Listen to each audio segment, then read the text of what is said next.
the business. Thanks for coming out tonight. I wrote me a manual, a step-by-step booklet for you to get. Oh, I make money move. You can't see me, my time is now. What up? Welcome to another edition of the MassiveJoes Show, episode 3. Big Nevos. I'm back. You're back, baby. We missed you in episode 2. You didn't fly me over to America, which Didn't still make it to very upset about. Didn't make it to Costa Mesa to sit down with Mike Rashid and Sean Torbati in that episode 2. But you're back. I feel as though Mike and I are sort of just like we just tag team though. Like same like body composition. Well, we're both just jack motherfuckers, you know what I'm saying? We've had a whole lot of positive feedback on the first 2 episodes of the MassiveJoes Show, which kind of puts us under a little bit of pressure to back it up with this here episode 3. But we have a jam-packed episode for you guys today. Fitness times business, as usual. Our fitness topic for this episode 3 podcast is going to be the best way to bring up lagging muscle groups. Mm-hmm. Something that we get asked about on the daily. And have struggled with. Well, yeah. I have. Well, we both got personal experience with it. Damn calves. I've still got personal experience with it. Damn chest. My chest just won't fucking grow. Yeah. Exactly. And the business side of this podcast, interesting topic. Why running your own business is not for everyone. Exactly. I think I'm excited for that one. Well, I mean, we've both had first-hand accounts on running our own businesses. We have. And we've had first-hand experience with working for other people as well. So there you go. So both of us. So exciting podcast. Let's get straight into it, man. Starting off with fitness. Best way to bring up lagging muscle groups, Big Neve. What's your key? What's your one key? We haven't actually gone over this. So what's your one key? And then I've got a couple. So I'll hear yours first and I'll follow up my second because I'm sure that I'm going to both of mine are what you're going to say. Well, before we even get into my tips and tricks about how to bring up lagging muscle groups, I want to kind of set the scene a little bit. I want to set the tone and just acknowledge the fact that genetically, so through nature, and then also through nurture or through practice, depending on, how you start the athletic part of your life. All of us are going to naturally have stronger, more dominant muscle groups. Exactly. And weaker, less dominant muscle groups. Nobody comes into the health and fitness lifestyle with no dominant and no weak muscle groups. Very genetic as well. Well, it's genetic, and I'm just going to I'll use myself as an example. Okay, so genetically, I have broad shoulders. Yeah. Right. So automatically, it's always going to be difficult for me to build a phenomenal chest, just because my clavicles are so wide, and genetically, there's just a lot of space to fill there. But then through what I did when I was younger, as a kid and a teenager, I used to play a lot of basketball, which is a very front delt dominant sport with shooting, passing, pushing, so on and so forth, which therefore made my front delts dominant, which made my quest to build a chest even more difficult. Yeah, exactly. So there's a just as an example for you guys, there's a combination of both genetics and sports that you play when you're younger, or different muscle groups that for whatever reason you use more than other muscle groups when you're younger, which is where the nurture part comes in. Yeah. So I think kind of starting off with that as a background and acknowledging that right from the start, then you kind of lead into, okay, well, in my example, what's the best way to bring up my chest, which is my biggest lagging muscle group. In your, for you, you've always had an issue with calves and arms, so whereas, you have your dominant muscle groups are kind of my weak muscle groups. Yeah, chest and back, so to speak. Yeah. So, I guess most people kind of their automatic thing is just train it more. Yeah. Right? That's the automatic kind of answer to this question. How do I bring up lagging muscle groups? Oh, well, why don't you just train your chest more? Or why don't you just train your arms more? Yeah. Or why don't you just train your calves more? Or hit different exercises, or increase the volume, or increase it's just the kind of no-brainer stuff that people kind of throw out there. Yeah. Which isn't always correct. Yeah. I mean, probably that's obviously one thing is the frequency that you said. Probably, I mean, for me personally, we'll go back to what you said, but for me personally, it's just that intensity and how, as you said, the intensity and how often you're training that muscle group. Yeah. For me, something like with my powerlifting background, I mean, I spent 2 days a week deadlifting and 2 days a week benching. 3 years down the track, wonder why my bench and back are so big and I've got non-existent arms and calves. Yeah. I mean, it's about what you're focusing on. And then even now, I mean, I'll hit, I have been hitting more of a push-pull leg split. My shoulders, chest and back keep growing. My calves don't grow. I think, fuck, why is this happening? I look back, well, I've hit 2 sets of calves this week and I've hit 17 exercises for chest. And this is you're kind of touching on a very interesting point here is naturally we tend to gravitate towards our stronger muscle groups already. Exactly. So and what you enjoy is I enjoy going and throwing up the dumbbells. Of course. And I enjoy pushing heavy weights on. I enjoy loading up and putting like 3 plates aside on the bench press and repping it out. Of course. I hate standing there with on the calf raise machine, bloody using 45 kilos that my little sister could fucking do. Yeah. Sitting there with my calves aching and burning. I mean, it's not fun. Yeah. If something's not fun and you don't enjoy it, and there's obviously, I'm one of those people though, if I don't enjoy it, I don't like doing it. And that's an issue. And then, as I said, I look back and one of my calves don't grow. Well, it can't grow when I do 2 sets of calves a week. So the stronger muscle groups get stronger. Yeah. By nature of them being strong and you enjoying training them. Yeah. And the weaker muscle groups fall further and further behind. Exactly. So the piece of advice where people are like, just train it more.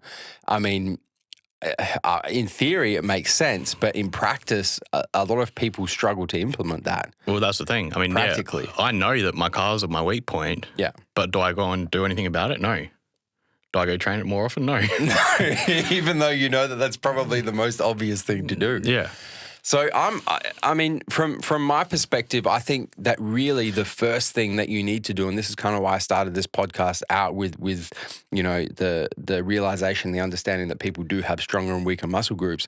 I think the first thing that you need to do is become aware of your weaker muscle groups and get your mindset around the fact that you are going to need to pay them a little bit more TLC by virtue of the fact that they are a weak muscle group. So I think that even before you go and think about practically training them more, I think the first thing is getting your mindset in that situation. And that's when you step back, and I step back. Look at my physique. Yeah. My chest is very, very dominant. Yes. My delts are very, very dominant. Yeah. I know realistically I could get away with training chest every 10 days probably. Yeah. Whereas my calves, I should really be hitting them every second day or every third day. Yeah.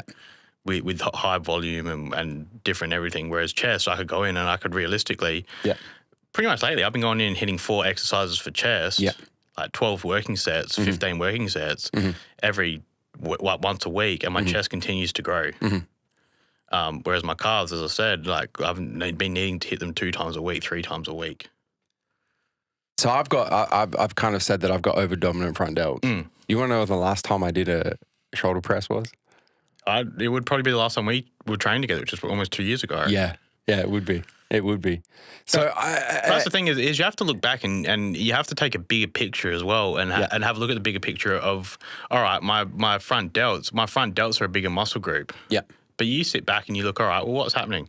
You're hitting your front delts on chest day when you're doing your incline. When you're hitting bench press, you're hitting your front delts.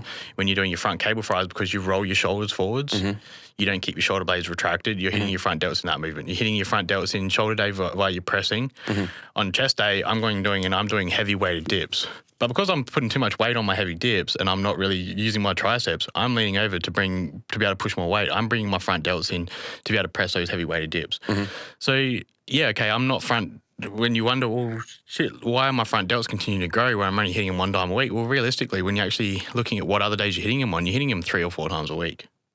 Because they're dominant muscle groups. Because they're dominant muscle group and they're coming into and they're taking over things. Yeah. So when I'm trying to, I mean, I can go and I can put 60 kilos around my waist and do weighted dips for a set of 12.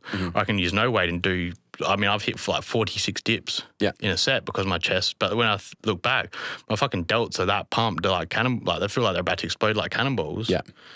And the thing is because my delts are dominant, that's what took over. Did my triceps do anything? Not really, probably. And that was my target group, target muscle. And so once again, I look back and I've hit a tricep day, I've done heavy weighted dips, but my shoulders and chest have just got to work out. My triceps have just been that third accessory muscle group, really. Exactly. And you're leading into another point here. So I want to really kind of like spell this out for the listeners. So our first point is to understand what your strong and weak muscle groups are. Mm-hmm.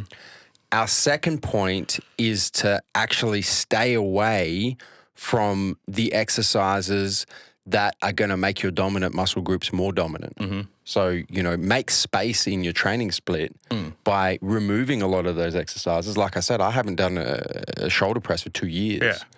So alter your training split and remove the exercises that are going to cause your dominant muscle groups to get more dominant, and fill that space with exercises that are going to allow you to focus on your weaker muscle groups.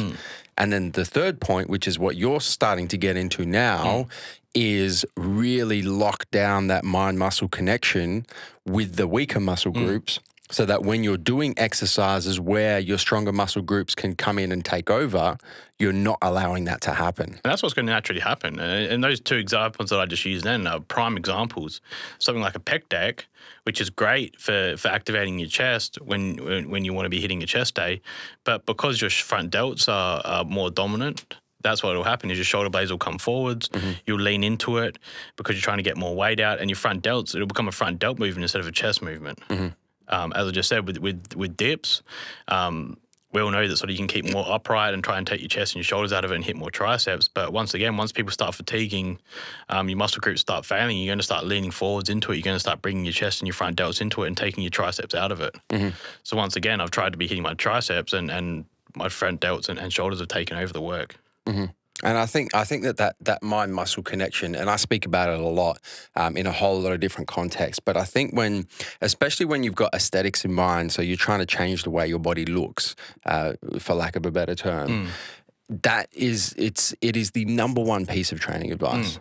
It really is, because if you don't, and this is the example, I love to give this example with my muscle connection, because I use the difference between somebody who's training for aesthetic purposes, so someone who's training to make their body look a certain way, and someone who's training for performance purposes, or someone who is training to, perform in a sport or whatever it may be. The person who is doing an exercise to increase performance is trying to get a weight from point A to point B using whatever muscles possible, the most efficient way their body can, right? So the focus of a performance-based athlete, and this can be someone who's using weights to improve performance in a sport like basketball, football, tennis, cricket, hockey, golf, whatever it may be, or someone who's specifically training for a weight-based sport, so a powerlifter, strongman, weightlifter. Their primary purpose is to get the weight from point A to point B using whatever muscles they can, dominant, non-dominant, don't really care. It's about moving that weight from point A to point B. And then you look at it, and you're exactly right. And just like, let's just use a powerlifter, for example. As a powerlifter doing a bench press, it's just as much of an upper back movement as it is a chest movement. 100%. It's just as much of a tricep movement as it is a chest movement. So if you're looking at doing things like that, I mean, your upper back is you think of that as like a loaded spring. It's an upper back movement just as much. Yeah. So as soon as you transform that to a bodybuilding and you're laying flat on the bench, you're changing up your grips. Yeah. So because that's the thing is when you're doing powerlifting bench, you want your triceps to be able to be as efficient as they can. Obviously, changing up those grips will change up the target muscles. So you're completely right. It is where as a bodybuilder who's for aesthetic purposes, that's where you need to know. All right, well, how is my body positioning on this bench going to take? How is my setup going to be coming into effect?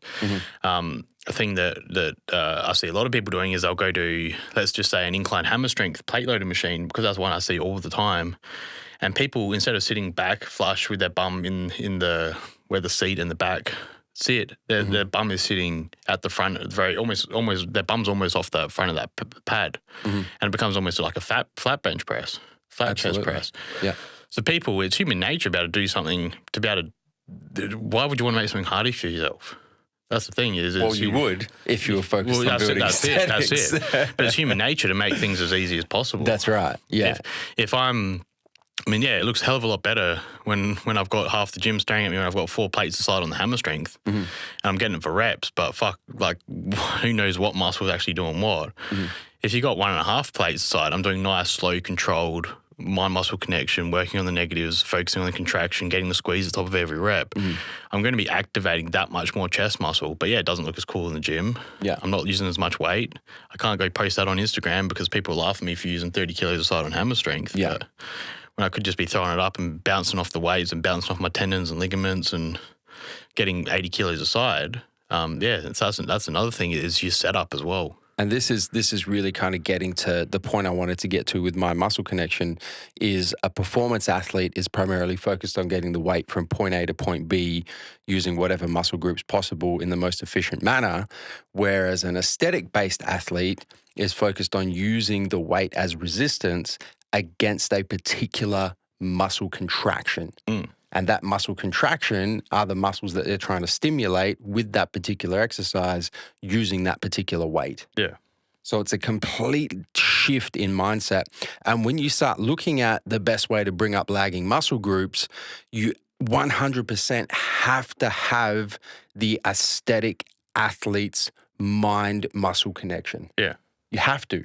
Or else your dominant muscle groups are going to take over and you're going to make no progress. Your stronger muscle groups are going to get stronger because you're doing triceps, which are weak. Your chest and delts are strong. Guess what's going to happen? They're going to take over your tricep movements. Or you've got a weak chest and really dominant front delts and you're bench pressing, well, your front delts are going to take over. So your stronger muscle groups are going to get stronger. Your weaker muscle groups are not necessarily going to get weaker, but they're not going to improve to the point where they're in proportion with the rest of your physique. So this aspect of mind-muscle connection, when you compare that of a performance athlete to an aesthetic athlete, you 100% need to be down the rabbit hole of the aesthetic athlete when you're trying to bring up lagging muscle groups. Exactly. And then I think once you've kind of got those three things, understanding what your strong and weak muscle groups are, stop doing exercises that focus on your stronger muscle groups and, create space to allow you to do exercises that focus on those weaker muscle groups. You've got that mind-muscle connection sorted out. Then it really does come down to frequency, which is kind of where we started. Yeah. Is it's like, okay, if chest is a weak muscle group and you're only training it once a week, but you're training everything else once a week, well, it's not going to catch up. Yeah, so exactly. That's really where, once you've got those first three things laid out, then you can go and start thinking, okay, well, maybe I should train chest twice a week. Yeah. Maybe I should train it 3 times a week. But then there is an upper limit to that as well. Yeah. You don't want to be training that shit every damn day. Exactly.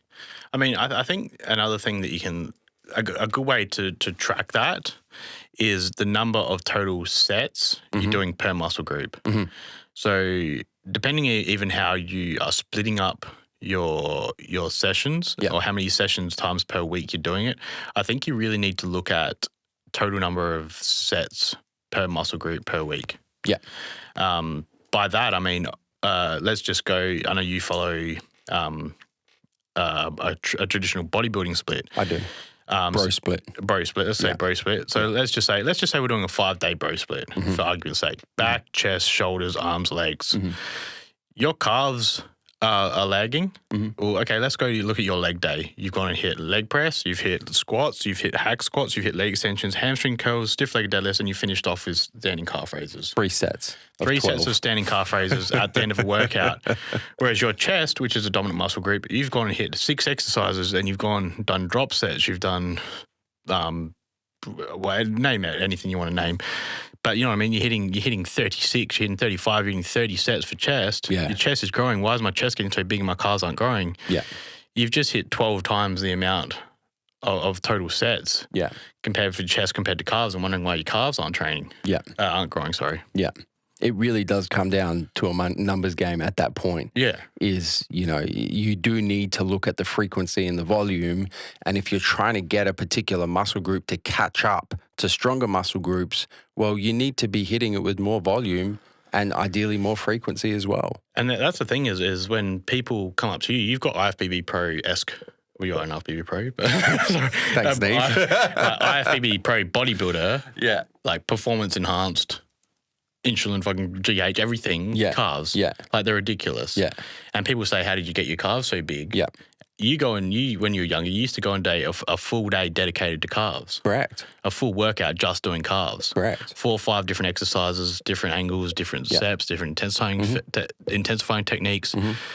you weren't just doing 3 sets at the end of a leg workout of standing calf raises or 3 sets of No, I do 20 to 30 working sets a week, like I do for every other muscle group. Exactly, and that's not what people want to hear, but that's what it took. Is boring, and this goes back to being fun. It's not fun going in and spending a whole workout doing just calves. No, it was boring as batshit. Exactly, but that's the thing is when it comes down to a numbers game. How many fucking calf raises can you do, man? Exactly. But when you look at you with your chest, and that's where you've gone and had a look at your chest, Yeah, and said, all right, well, my chest is a weak point. So if everything else, I'm going to do 25 sets for every single muscle group. Yeah. For chest, I'm going to do 50 working sets a week. And you know what? This is a really cool way to kind of finish off the fitness side of this podcast. Is let's give examples of what we've done to bring up lagging muscle groups. I'll start off because you kind of segued into me already. So for me at the moment, my biggest weakness from a muscle group perspective is my chest. Has been for a number of years and still is. And so that's my key lagging muscle group. So what do I do personally? What am I doing in the process of doing to build up my chest, to bring that up into proportion with my other stronger, more dominant muscle groups? Well, first and foremost, I've understood, that it is a weak muscle group. I've stopped doing things that will make my stronger muscle groups, such as my triceps and my shoulders, bigger and more dominant. So I'm allowing my chest the opportunity to catch up. My mind-muscle connection whenever I train chest is 100% on using exercises to stimulate chest muscle and using weight as resistance against my chest muscle contraction. And then I train chest twice a week.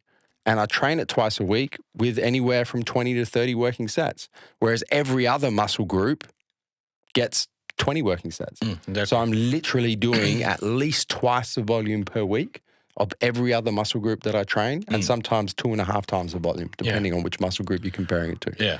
So that's how I'm going about, effectively implementing everything we've spoken about to bring up my weakest muscle group, which is my chest. I mean, I think the beauty of fitness and health and fitness in all aspects, whether it be your training, supplementation, and diet, is to be constantly reevaluating what you're doing. Yes.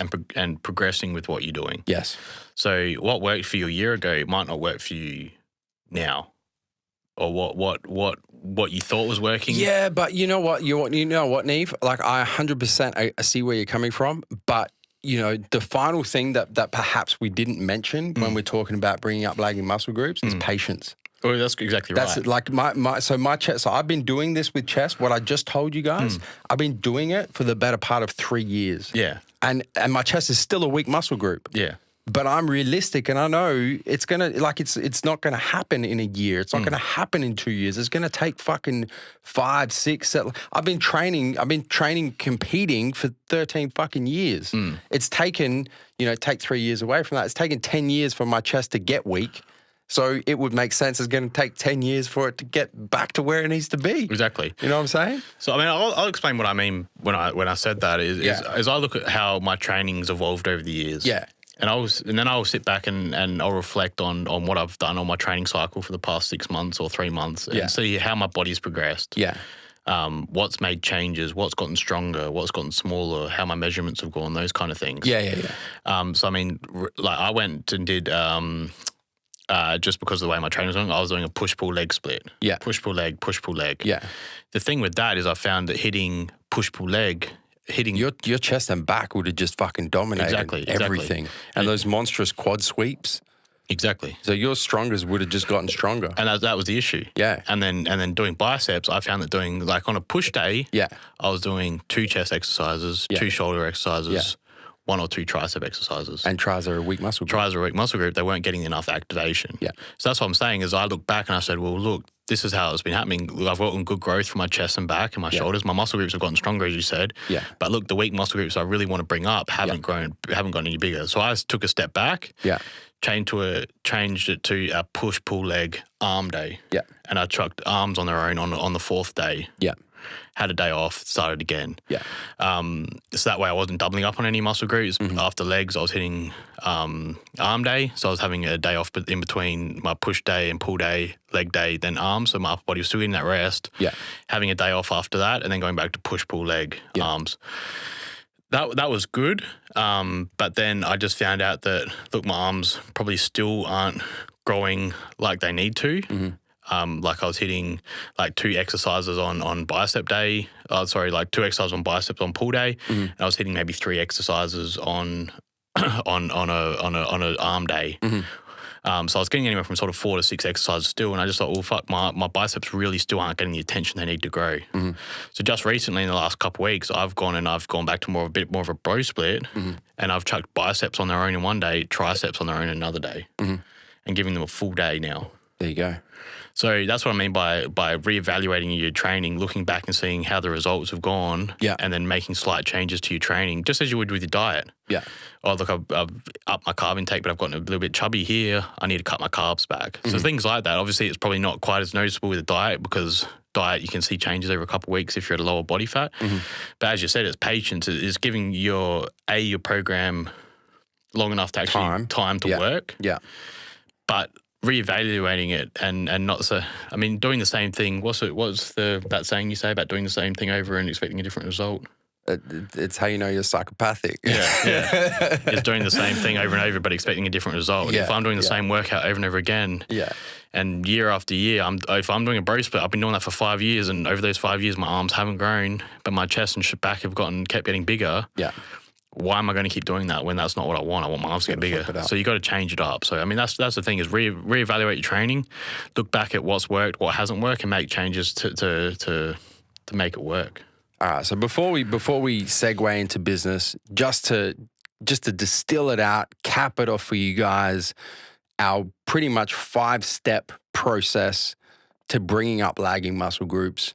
Step 1, understand which of your muscle groups are strong and which are weak, and get yourself in the mindset where you're going to focus on those weaker muscle groups and allow the stronger muscle groups just to plateau for a little bit.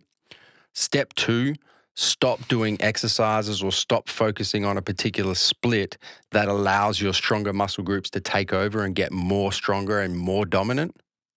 Step 3, push yourself towards the aesthetic mind-muscle connection and away from the performance mind-muscle connection, where you're focusing on using weight as resistance in particular exercises against muscular contractions, rather than trying to get a weight from point A to point B however you can. Step 4, increase the frequency and the volume for your weaker muscle groups.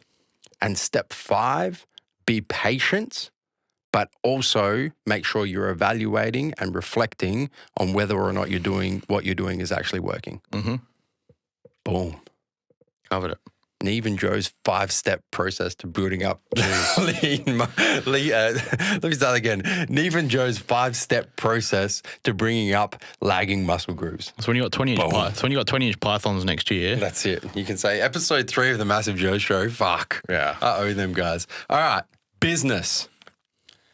Why running your own business is not for everyone, Big Neve.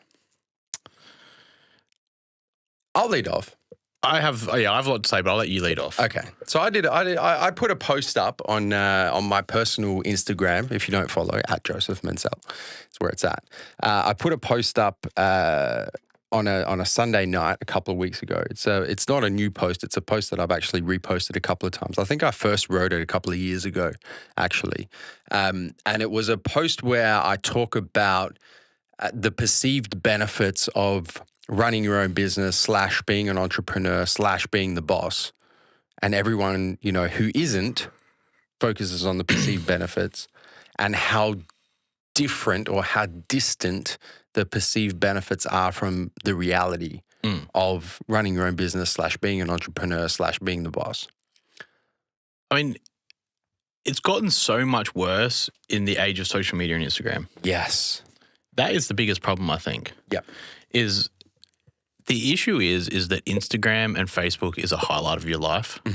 You're not showing the shit times. Yeah. You're not showing the bad times. You're not showing the lonely times. Yeah. You're only showing the times when things are great, the things you want to show people. Yeah. I'll use MassiveJoes for example. I'll use you for an example. Sure. You'll post things like the cool training videos at Gold's Gym. Yeah. You'll post the cool training videos with Micro Sheed. Yeah. With Sean Tabati, with Mark Lobliner. Yeah. You'll show the videos of you at us joking around in the office trying a new protein. The store openings, the common trains, The interesting shit. the interesting shit that look enjoyable, that are enjoyable, Yeah. that look enjoyable, Yeah. that look fun. Yeah. You're not showing you sitting up at midnight at your kitchen bench, Yeah. working through legal documents. Yeah.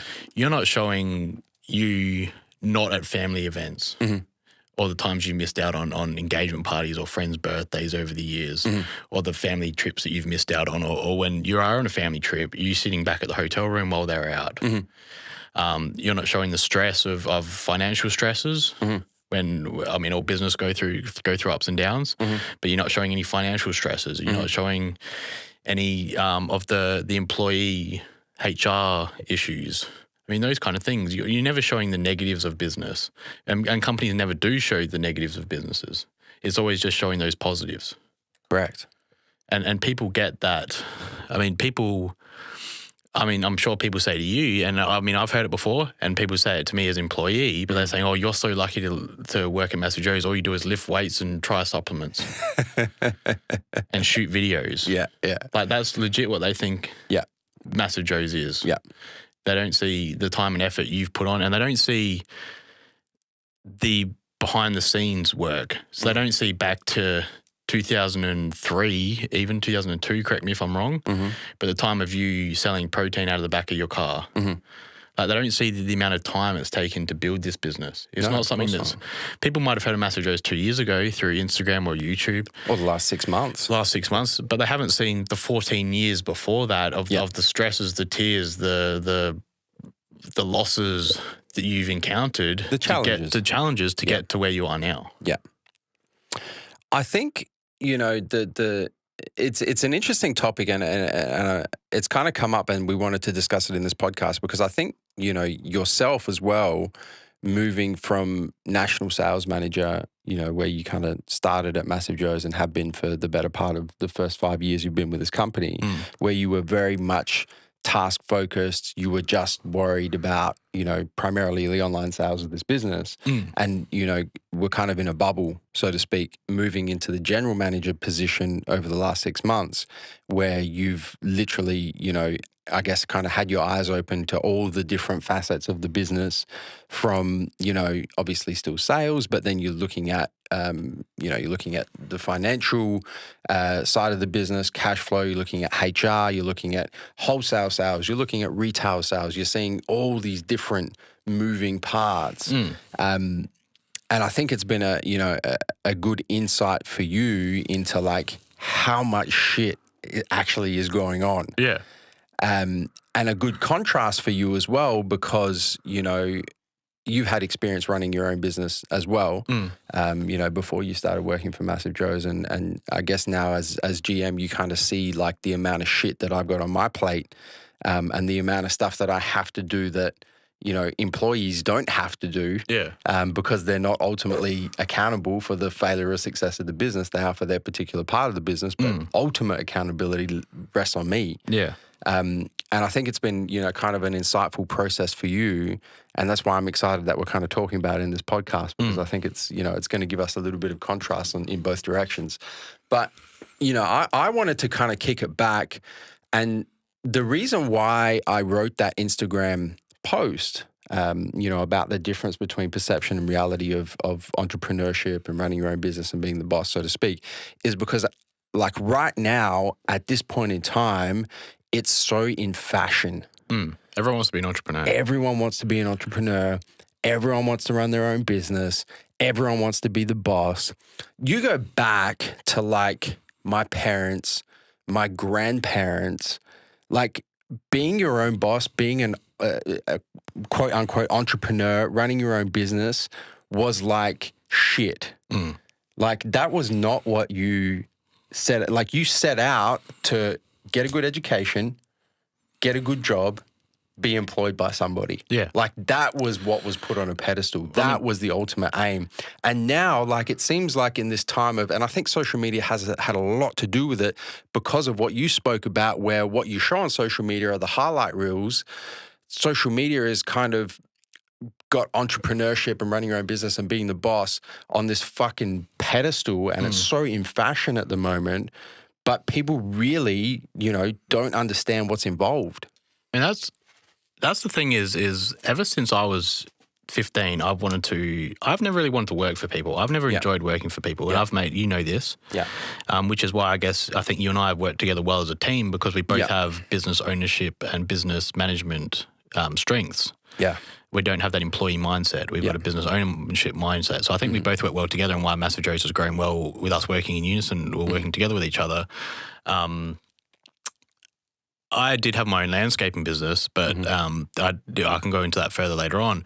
But you're exactly right with past generations. And I mean, I've always wanted to open my own gym. And whenever I've spoken to my mum about that, let's go back even early 20s, I wanted to transform our home garage into a personal training studio. I mean, that didn't happen, obviously, because my mum, didn't allow it to happen. Didn't like that idea. But even over the past, 12 months and even over the past 6 months, I mean, I've spoken to you about it as well, but, speaking to my mum about it, my mum and me have, not spoken for 2 or 3 days. Because she thinks that I am the biggest fucking idiot with wanting to open my own gym or doing my own business. My mum's the mindset of that 9 to 5 job security. Yeah. Like probably a lot of our parents are. Yeah. I mean, when I speak to someone like my dad about it, my dad, who has worked for Coles and he's used to that 9 to 5 business management, but he can see, and he says if he had things differently, had his time again, he would go back and he would have taken those risks. Yeah. He would have invested in those things he wanted to do. I mean, my dad does very, very well through Coles, but he says if he has time differently, he probably would have done things a little bit, taken a few more risks. But as my dad says, if I want to do something, I have to be prepared to risk it all, which is another thing that I think people aren't willing to do. They probably aren't willing to give up their smashed avocado or their fancy car or those kind of things. Yeah. Which is, I mean, that's another fucking topic right there. But it's just our generation seems to be the hot thing at the moment of wanting to own your own business, whereas our parents before us, I mean, as I said, my mum thinks I'm crazy for wanting to do anything. My mum thinks stay at MassiveJoes. Well, I mean, there's nothing wrong with that, but my mum says stay at MassiveJoes, work 9 to 5, get your salary, get your home loan. My mum's just very old school. And this, the thing is, man, is there's I want to make it unequivocally clear at the moment, right, is that there's nothing wrong with that. Definitely not. Right? There's nothing wrong with not being an entrepreneur. There's nothing wrong with working for somebody else. There's nothing wrong with being, the number 2 in a successful business, the number 10 in a successful business, the number 200 in a successful business. There's nothing wrong with that. Well, look at number 200 in Apple. Yeah. I mean, they're probably still on fucking 10, 20 times the amount or 20 times the amount wages your average person is on. So 100%. And the fact that it's in fashion at the moment, and the highlight reels of successful entrepreneurs, or what seem to be successful entrepreneurs who behind the scenes aren't successful at all, but the shit that they post on social media makes themselves look important and successful. The pressures that's kind of putting on people to go and to go and be their own boss, start their own enterprise. It's fine not to. Yeah, exactly.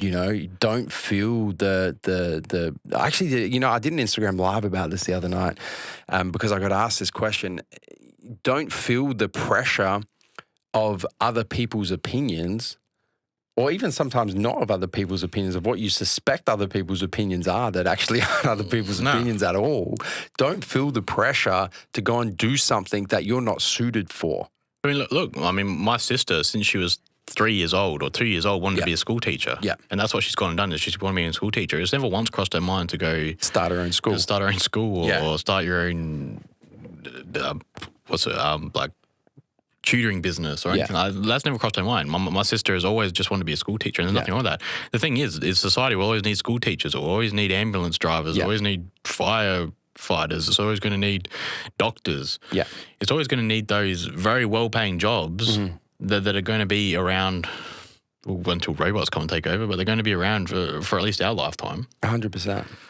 And I think, you know, we're talking, we're not necessarily talking around in circles. I think we're addressing some good points here, but I do want to kind of, for the listeners, I want to kind of, you know, give them some valuable information about this topic. And, you know, because there's probably a few people thinking, you know, should I, like, where do I fall on this spectrum? Yeah. You know, how do I figure out if I am actually someone who's supposed to be an entrepreneur or own my own business? And how do I figure out if I'm someone who's not? And I think, you know, the first point is self-awareness and kind of understanding, are you the sort of person who needs to be doing your own thing? Who needs to be pursuing your own interests, who needs to be identifying. You know, the biggest thing of entrepreneurs is identifying problems and finding solutions. Like, are you that sort of person? And the thing is that what you enjoy doing? The thing is, though, is that isn't something that's taught. No, it's not. You either are or you aren't.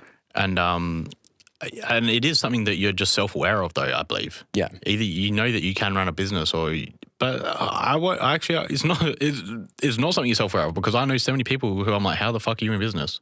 Or why are you in business? No, that's a lack of self-awareness. Yeah, which is a lack of self-awareness. And that's what I'm saying is I'm saying the first point is exercise some self-awareness. You know, for me, I'll give you guys some examples of me. You know, back when I was in high school, I used to go and take money that my grandfather would give me just in case. He used to give me a $20 note just in case I didn't have any money to catch the bus. So I used to take the $20 note, go to the supermarket, buy a 30 pack of Coca-Cola and take it to school and undercut the tuck shop and make money. Yeah. And then pay him the $20 back and keep the profit. Yeah, you buy for $25. I used to run. This is a story I actually haven't told before. This is a little bit of Massive Joe's podcast exclusive, MassiveJoes Show exclusive. Back in high school, we used to play like at recess and lunch. We used to play poker games. So I decided to monetize the poker games. Yeah. And so people had to pay me to get in on the table and play poker. But like, so I was doing shit like that before I even knew what the fuck that was. As a kid, I was doing shit that was entrepreneurial. Yeah. So that was always kind of from a self-awareness perspective. I knew that without even knowing what that was called, that process was instilled in me. It was just something that I've had. Yeah. And that's what I think you're getting at. Is I think if you exercise self-awareness, you've either got it or you don't. But something that's very funny is it's very similar, though, in our stories. Yeah. Although it shows the different areas we grew up in, is you're of course playing poker. I'm not sure I want to hear this story. But I grew up in the north, and we had, my mum owned it. My mum, as I said before, who's a 9-to-5, she actually did have her own business for quite a time out of Westfield. Yeah. And the shop that was directly across from her was a game shop. Yeah. Which used to sell like board games and used model cars, those kind of things. They used to have those little crackers that used to throw at the ground that used to explode. Yeah.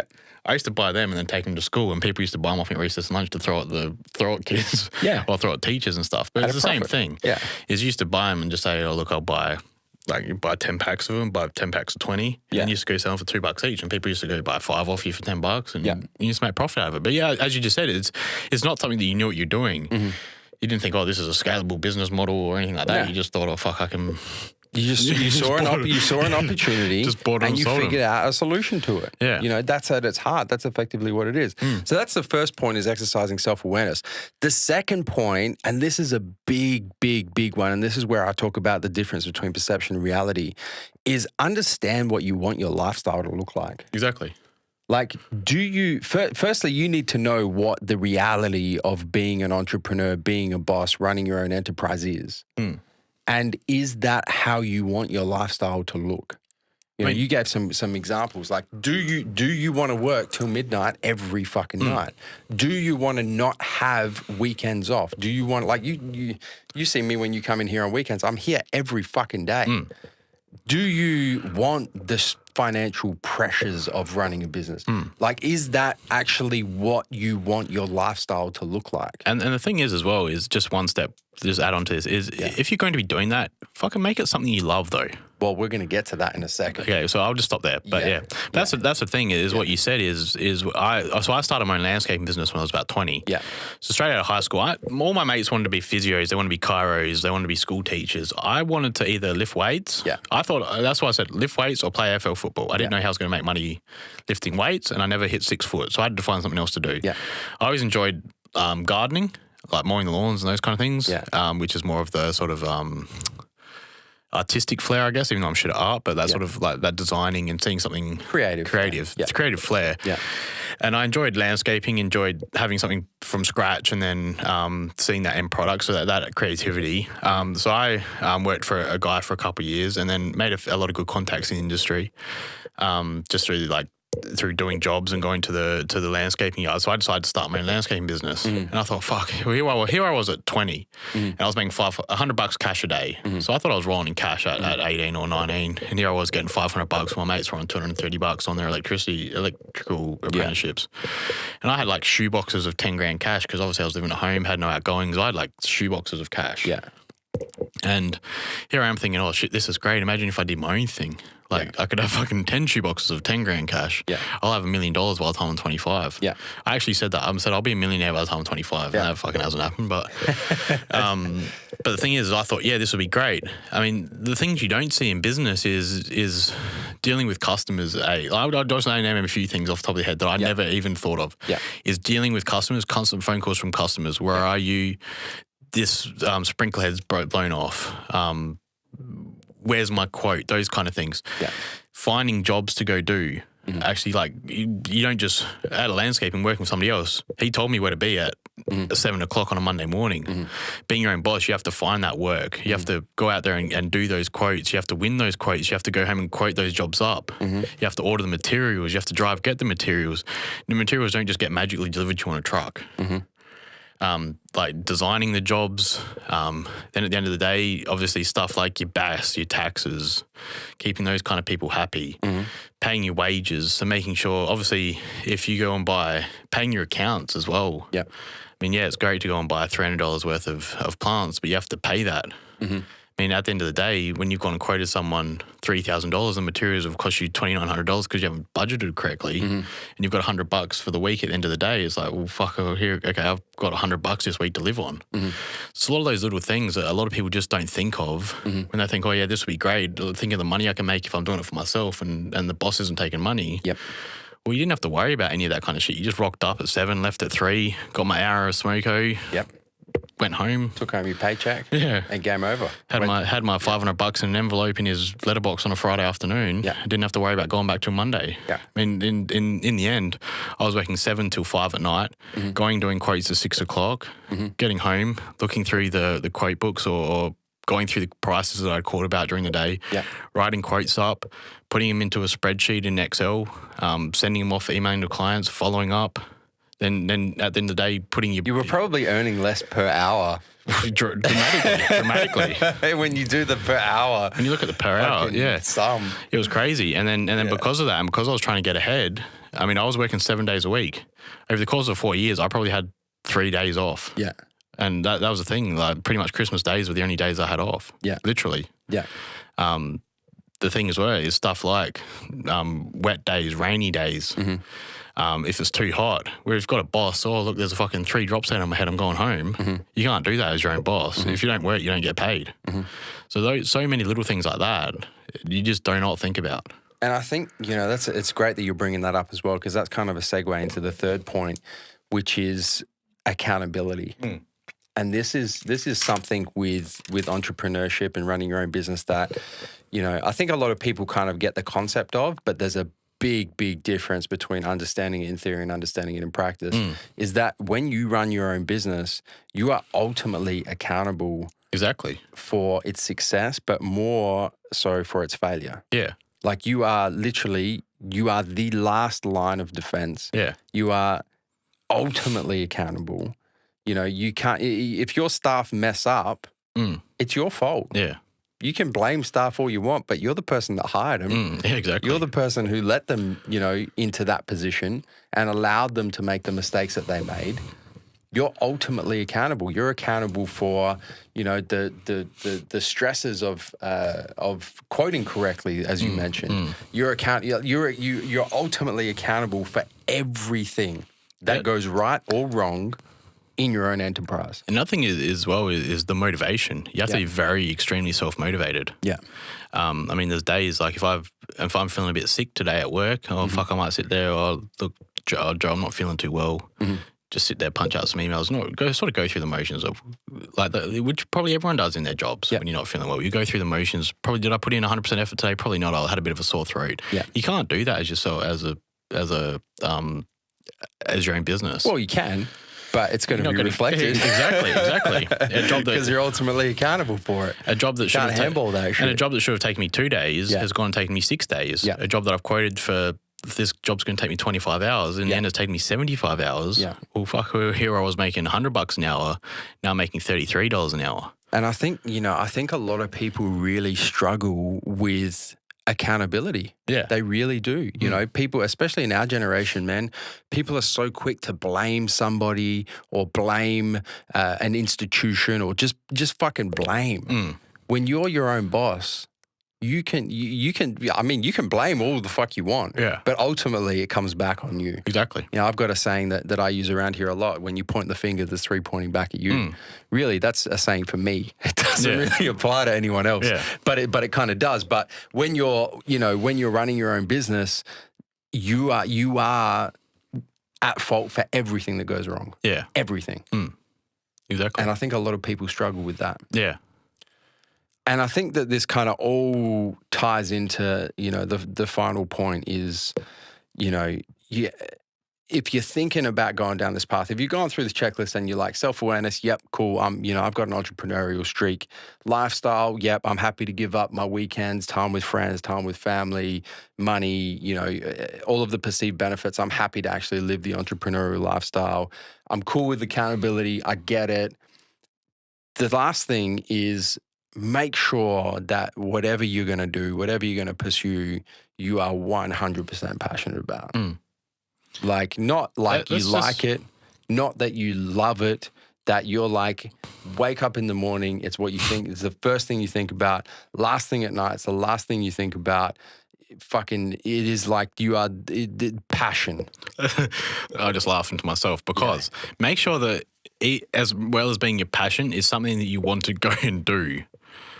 My thing about that is like my passion, I fucking love smoothies. I love protein smoothies. Yeah. It's the first thing I think of when I wake up. It's my first meal. Fuck. I think about different smoothie recipes. I think about my next smoothie. Yeah. Do I want to go and stand for 9 hours a day making smoothies for people because at Steve's Smoothie Shop? I don't know, do you? No, I don't. It drive me crazy. Steve's Smoothie Shop, I like that one. It drive me crazy.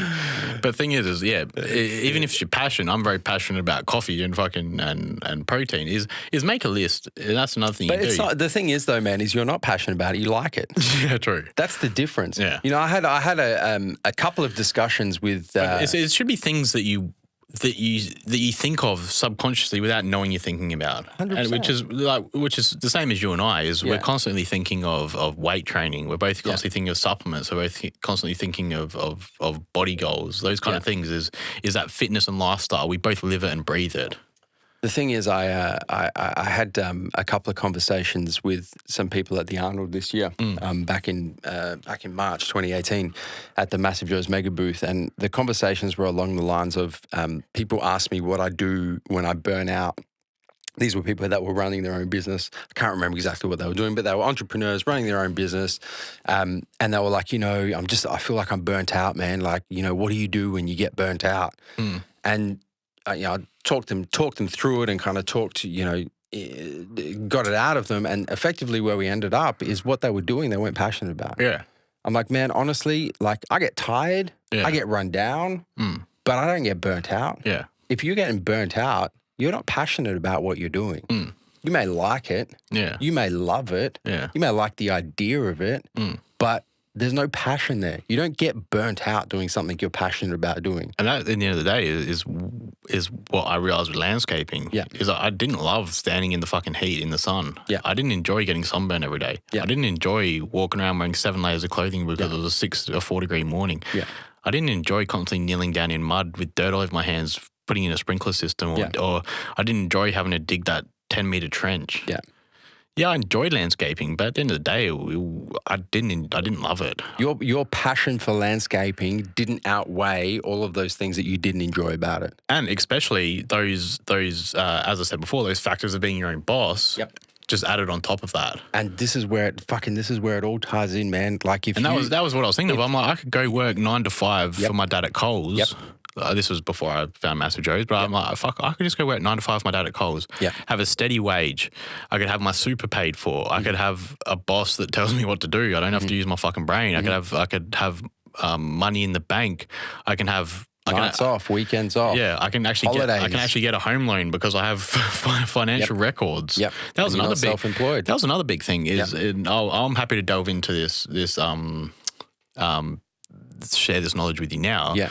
But like my profit and loss for the business, like even after wages and all that showed that I earned $12,700 a year. Yeah. It was great on paying tax. Yeah.